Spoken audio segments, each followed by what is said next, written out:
What's up, beautiful people? We have finally come down to the last episode of season 4 before we roll into the reunion. So I am kind of sad, but also happy to cover this. So, first of all, let's get started. This is my YaYaReview, and this is of the Real Housewives of Potomac season 4, episode 18, Mom's the Word. Now, before I get started with my review, I gotta thank everybody for your likes and your subscriptions and also your comments. I'm seeing them.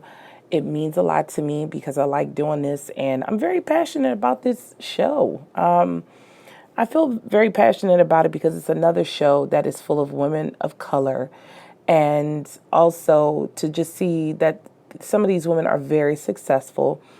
On top of that, it's close to home. So why would I not like it? So, again, this is why I'm so passionate about it. But you guys, if you like this video, please like it. Share this video if you think somebody would want to hear it as well. And subscribe to my YouTube channel for more content because it's more coming. Don't you worry, it's coming. So let's get started. Now that Ashley has definitely confirmed that she is pregnant, they are headed over to the OBGYN to see how far along she is, just to make sure everything is okay, just to confirm that their new rainbow baby is doing just fine. And so Michael asked her in the car, how you feeling? How you doing? And she goes on to provide us with a little bit too much information, but then again, that's Ashley.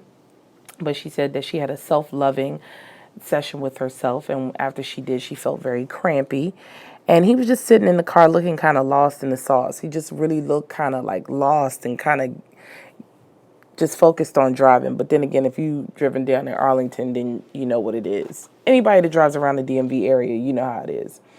But the dynamic between the both of them in their relationship is very weird, and I have not really said anything about it throughout my reviews, but I think I'm gonna wait until the end so I can really get through to everything and talk about it. So, but I will say Michael seemed very distant. I think at this point, and Giselle joked about this, but now I'm starting to believe that is true. I think he's now a little concerned because Ashley at this point, she secured the bag.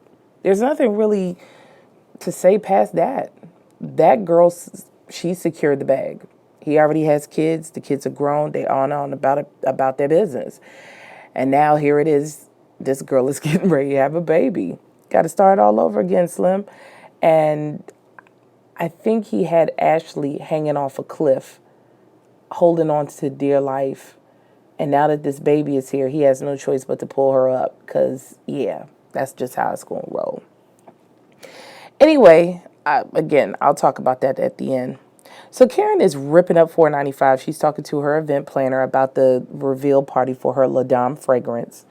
And she's actually headed over to Monique's house to see how she's doing and just to kind of update her on everything and to personally extend the invitation to Monique to see if she was able to attend the party. And so Monique said that she was going. So back with Ashley at the doctor's office, she lays back, she meets up with the OBGYN. She did a transvaginal probe to see about the pregnancy. That if there's any women or men that are on here that have not had a child, it is a bit of a minimally invasive procedure where they use a probe to check your pregnancy. And in her case, she needed to have that done because she did, in fact, have a miscarriage. So you got to make sure that everything is okay and confirm that mom and baby are fine. And so you could definitely see that the baby was doing just fine. You could see little baby Dean's heartbeat. They checked his heart rate. Everything seemed to be fine. But while Ashley was sitting there jumping for joy and just overwhelmed with joy about being pregnant with this little baby, Bravo's shady behinds kept showing Michael, and he just did not look like he was involved. He looked like a dad that was gloating over his daughter. Like he just looked like one of those fathers that loves their daughter and that's involved in the daughter's life, but he's more so busy with work and projects. It just looked very distant. So it was very cringeworthy to watch it. And then at the end, after she was gloating, he was like, yeah, Ashley, you did it. Yeah. I felt so odd, you guys. Like, I felt like I was in that scene. I felt really odd. I just did not like that. I thought it was, it just, again, I'm going to wait to the end of this video. So Giselle is at her home. She pulls up. Now, it looks like she is living in Bethesda now. And I don't think she's in Potomac anymore. I definitely believe that she's in Bethesda. So anywho, Robyn comes pulling up behind her, and she's looking all through the house, and Robyn is pointing out different things to her that still needs to be done. So Giselle says that, you know, while she was down in the Cayman Islands, she was cracking the whip on these guys because of the fact that you know, she's still paying the rent at the house over there in Potomac. She is paying the mortgage now on this house that she has now moved into. And she also has to pay the contractors. But I think what she was really trying to say is she got other sources of income paying for her stuff, and she needs to get into that house quick, fast, and in a hurry. But no hate. No hate.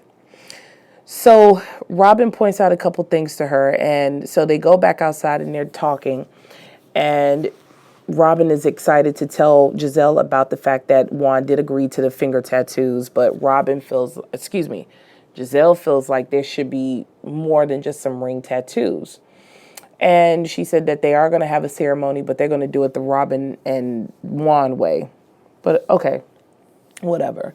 So Giselle did bring up a good point. You know, it's like, I get it. If y'all are going to do this, y'all should really go all out. It's really not about what everybody wants, but you know, if you're going to sit here and be in a relationship or be in something serious with somebody, I mean, yeah, you don't need to sit here and do these little breadcrumb tactics to keep this woman. Robyn ain't going nowhere. The flunky ain't going nowhere. So Robyn then goes on to discuss the invitation that was sent through text from Karen for her reveal party. And they're just sitting there laughing. So, you know, Heckle and Jekyll really believe, I don't want to say Heckle and Jekyll. Frick and Frack really believe that Karen does not own her fragrance line. And I thought that was really petty of them. It's like, I don't care if you were giving out $1 million to every single person that walked down the street, they're still going to find a flaw. And I really believe that Giselle will find the flaw and Robyn will just run with it. She does that stupid little slick, you know, smile that she thinks is so funny, and it's whatever. So anyway, they said that they're both going to go there, and, you know, that's it. So Candiace and Chris, they're looking at an Excel spreadsheet, and they're trying to come up with a very good budget that is still going to let them be flexible. But what they're going to do is they're now going to take over the mortgage at the mother's home, or I should say their home. But they're no longer going to be depending on the mother to provide 50%. It's going to go 100%. And Chris is all about it. You could tell Chris doesn't get involved in the pettiness and the semantics of both of them. I think he is able to balance out how to be a husband, but not get involved in the affairs of the mother and the daughter. So they go on FaceTime. They FaceTime her mom, and Candiace breaks it down like, hey, we're going to go ahead and we're going to take over the whole mortgage. And the mom pauses and she kind of rocks back and forth, and she's like, okay. And not before they could end the call, she had to hit Candiace with a few jabs, and Candiace took those jabs. She didn't, you know, fall for it, and she just kept moving on with her life. And I'm glad that she's doing that. But Chris did say that he hopes that with her taking on more responsibility in that home, maybe it'll help them to repair the relationship between the both of them. But they both have to do the work. And honestly, no disrespect to Candiace, because I actually love Candiace and Chris. I'm always watching their lives on Instagram. I would love to go to their restaurant. I really do love them. And I'm not trying to be disrespectful when I say this. There is something very obviously toxic between Candiace and her mother, Miss Dorothy. She could not ever practice any type of psychiatry on me, if that's what you want to call it. She could not practice anything on me. She couldn't even practice how to boil water. I don't like what she does. And the only reason why I can understand Miss Dorothy is because I have been around that type of person before. And I don't like that. And I hope that Candiace does not get involved in this. I hope that she does not allow herself to want to be involved in that type of toxic living. Because again, you know, it's a possibility that you are going to end up being a mother. And you don't want to do the same things to your kids, because you could see, just to even talk to your mother is painful in itself. So you really need to, I hope that Candiace really sees this, because they're trying to work on getting their forever home. They're trying to, you know, budget and get this big home and possibly have kids. Even though I don't really hear Candiace talking about kids, but I'm pretty sure that she wants to have kids with Chris, and I'm pretty sure Chris wants to have kids with Candiace, because yeah, he's already a father. But that'll make their home complete once they have a child. Well, their home is complete no matter what. But I think that'll be icing on the cake if they were to have a cute little baby. And I just love their dynamic. I really hope that they last and that nothing, you know, diminishes their bond, because I love them. So anyway, Karen did her photo shoot. She looked really nice in that dress. It looked like she was doing a confessional look, to be honest with you. It looked like she was doing her cast video, but she looked really, really nice. So Juan and Robyn, they get to the tattoo shop, and she was talking to the kids, and basically she was telling the kids that, you know, they're getting these finger tattoos to show that, you know, that they're connected for life.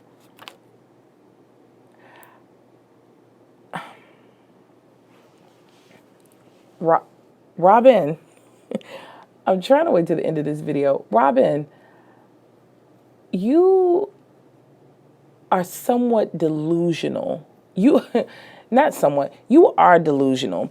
And I get it. I'm seeing you. I see you. I see what you're doing. You just don't get it. I don't think you really get it. I see the same dynamic that happens here in this area, and I'm pretty sure it's happening all over the country. I see the same thing that happens with these relationships. They don't work for whatever, but neither one doesn't know how to cut the strings to go and move on with somebody else. When Robyn did try to go and be with somebody else, it didn't work. It just seemed like a failure. But at the same time, I don't know what Juan is doing. I don't know what Juan's doing. I really don't know. I don't care. I'm only talking about you because you decided to get in front of a camera and really make people believe that y'all two got something going on. You're already connected for life because of these kids. Don't think that just because they turn 18 it's a wrap. I'm pretty sure, you know, I'm a mom, and I have twins. And their father and I, we really didn't get along. We didn't. Going on to the end of our relationship, we didn't really get along. And because we didn't get along, we had some years where they were very tumultuous. And thank goodness that there were people in between us to help us to try to, you know, do what was best as far as being co-parents. But when we tried to make the relationship work, it seems like it was more one-sided than anything. I can't tell you, if I sat here and told you in this video how toxic and how messed up the whole thing was, somebody had to run away from it. Somebody had to leave the relationship, and somebody was just going to leave hurt beyond repair. You could tell that she has so much of an attachment to Juan, it's actually very sickening. And you could just see that he just ain't in it. Now, I understand that men and women show different type of they show different types of feelings and everything like that. But even Robyn is not empathetic. She's only empathetic to people. Maybe she's only like that to Juan, and maybe she's like that to her boys. But I don't see that really with anybody else, not even Giselle. So I don't really understand, you know, Robyn. She seems very motionless. She just seems like she's lacking a lot of things. She seems very empty. And I think that's why her and Giselle get along just fine. So I just feel like her reasoning is so stupid. And I'm not trying to rip her apart, But I'm going to get her at the end of this video because there's a couple other things that I've seen that is not cute. So, fast forward. After Robyn did her FaceTime with Giselle, even Giselle was like, oh, it's kind of cute, but she also was kind of dry in her response on the FaceTime. So Ashley and Michael do the announcement with Ashley's mom. And Ashley's mom is super excited. She's so happy. She said this is what she's been waiting for. She's, just really over the moon. And I could just see Michael yet again being very, very distant. And I can't tell you how odd I felt watching this. It just, like I said, it's just very cringeworthy. But, Ashley seems very happy. Mom seems very happy. But I think Ashley got her mind wandering. I think she really does love Michael, but she loves Michael for all the wrong reasons. And Michael loves her also for the wrong reasons. But again, I'm gonna cover that at the end. So finally we get to Karen's party. And well, actually, before they get to the party, they show Candiace getting ready for the party. And I think it was something that the mother was trying to hand her or ask her if she wanted to eat something. And the mother was like, you see, she's acting like a little bitch. Miss Dorothy, get yourself together. I'm trying not to cuss in my video either. Miss Dorothy, get yourself together for real. For real.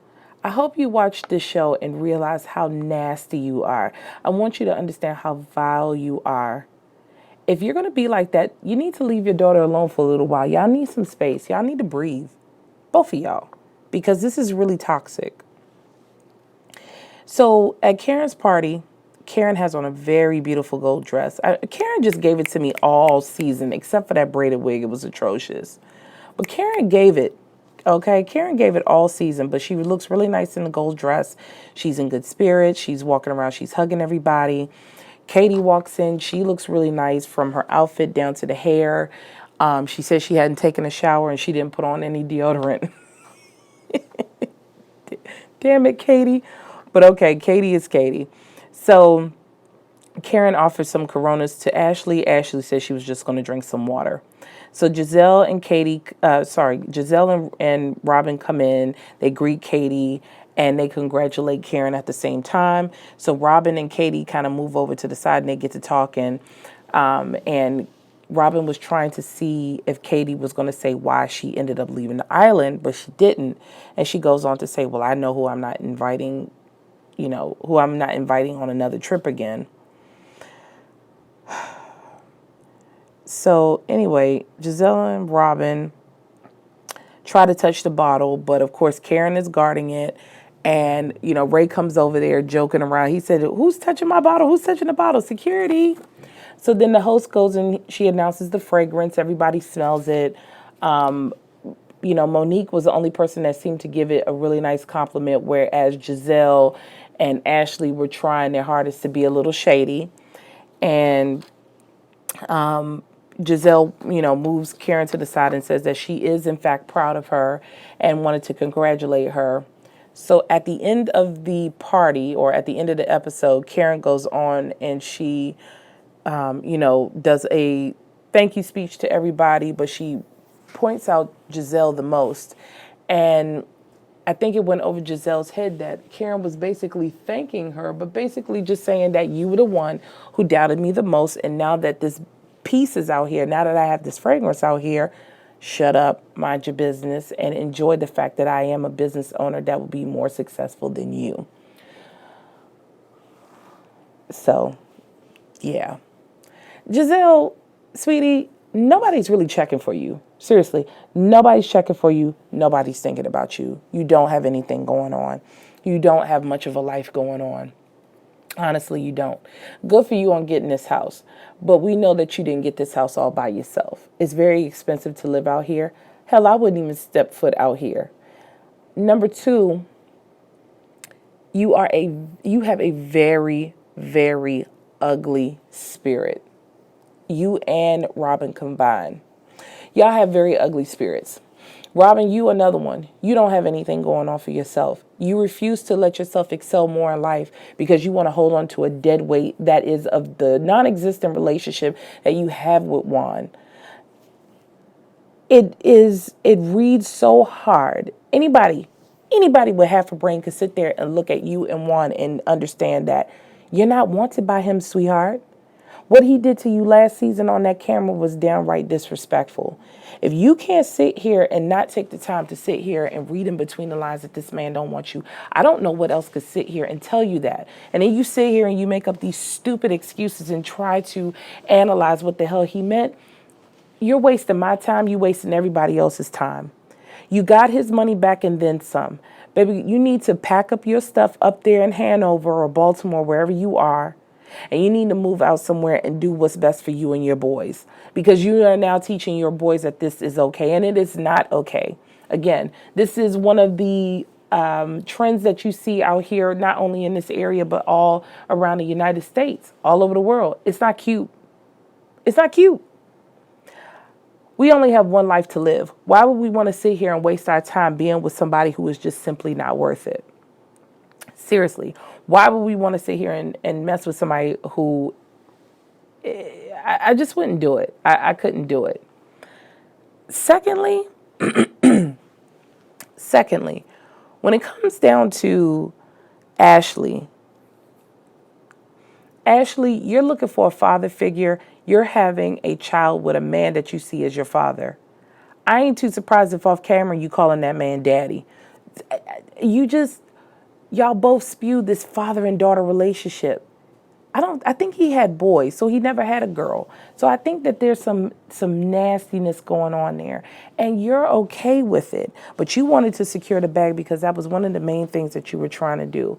That was one of your goals in life, to secure that bag with Michael. Because you failed that restaurant, and I don't know what it is that you're doing now, but it's a failure. Now you're getting ready to have a baby. I think that a baby is such a blessing. I'm not saying anything about the baby, but you, Ashley, you better find you some business, because just because you had that baby, you might have secured a bag. It still don't make up for what Michael could possibly do to you. And with the scandal that he was caught in earlier this year, you just don't get how silly you look trying to hold up your dukes for this man. If he touched somebody other than you, and you don't think nothing's wrong with that. But you sit here and you try to keep fighting for him. You don't understand how silly you look. Ashley, you're going to have to eventually sit down on them tracks and take an L. Just take an L on this one. Michael can't explain it. You can't explain it. Take the L, sis. That man touched somebody inappropriately. He'd been doing it. It wasn't anything new. You know that he touches people inappropriately. You explain how you and Michael got together in the first place at his bar up there on L Street or around Georgetown. Come on. Y'all both are just totally inappropriate. Your relationship is inappropriate. Your marriage is inappropriate. Your relationship is inappropriate. Your situationship is inappropriate. Your connection is inappropriate. It's just all inappropriate stuff. But whatever. You worried about Candiace. You worried about everybody else. You are totally messy. And now when the tables flip back on you, now all of a sudden you want to come out swinging. No, sis. That's not how it works. You deserve every single piece of heat that every one of them ladies gave you on that show. You was absolutely wrong for sitting here doing what you do. But also, you don't even know how to be a friend to nobody, because it goes to show you, like I said, karma is hitting you left and right, because frickin' Frack is sitting here burning your ass up alive. And while I'm at it, let me go back onto Giselle and Robyn. Like I said, y'all both have ugly spirits. Y'all don't have anything going on. The only thing y'all have beautiful going on for yourselves is your beautiful children. And that's really about it. Giselle, it's rumor going around that you're supposed to be getting back with Pastor Jamal Bryant. Okay. All right. So you divorced him a few years ago. I think at this point it's been about 13 years ago. Now you trying to get back with him. He is a pastor. Your name was kind of burned up in Baltimore at Empowerment Temple. Now you trying to go down to New Birth or whatever that church is down there. Are you getting ready? I hope you're smart enough to try to do a crossover from Potomac down to Atlanta, or at least try to bridge the gap between Atlanta and Potomac. I hope you're smart enough to do that, because Nene sure enough couldn't do it. So my thing is, the time that you take to be messy and keep a lot of stuff going, you need to be worried about yourself, because you really have to live a life when them cameras are off. And you wasn't always in front of that camera. You wasn't even in front of that camera when you was married to Pastor Jamal Bryant up in Baltimore. Robyn, do better. Giselle, do better. I hope I don't have to sit here and read y'all again. To Karen and Monique, Candiace, y'all keep doing your thing. Candiace, you've got to figure out what to do with your mother. At this point, you're an adult. You do need to cut the apron strings from your mother. Stop sitting here taking all her gifts and her everything. That is what they do to keep you close. Learn how to do for yourself, sweetheart. If you need to have a lifeline and run to her, then you could do that. But stop taking everything that your mother gives to you, sweetie, because it's an extension of why she does what she does. You keep enabling her bad behavior. You do. To Monique, I can't wait to see your upcoming projects because you always have something going on. I'm really proud of you. Continue to do what you do. You have shown me what it is to excel above haters and hoes and tricks. Okay?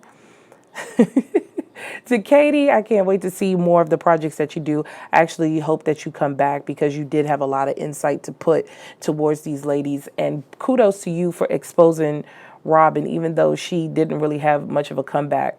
Like I said, both her and Giselle have some of the weakest comebacks, the weakest lines, and the most one-dimensional hair I've ever seen in my life. So I really don't want to go into a lot of, I really don't want to keep ragging on these ladies. I'm sure I said too much already now because I'm pissed off, and where I'm at right now, I can't really go into a lot of detail and get angry. But I am done with this YaYa review. As you can see, it wasn't that much of an eventful episode, but it was enough to talk about it and just to really shine some light on how I felt about it. So this is the end of my YaYa review. If you like this, please, like I said, give it a like, share this video, subscribe to my YouTube channel for more content, and I will see you next time when I talk about the reunion. Later.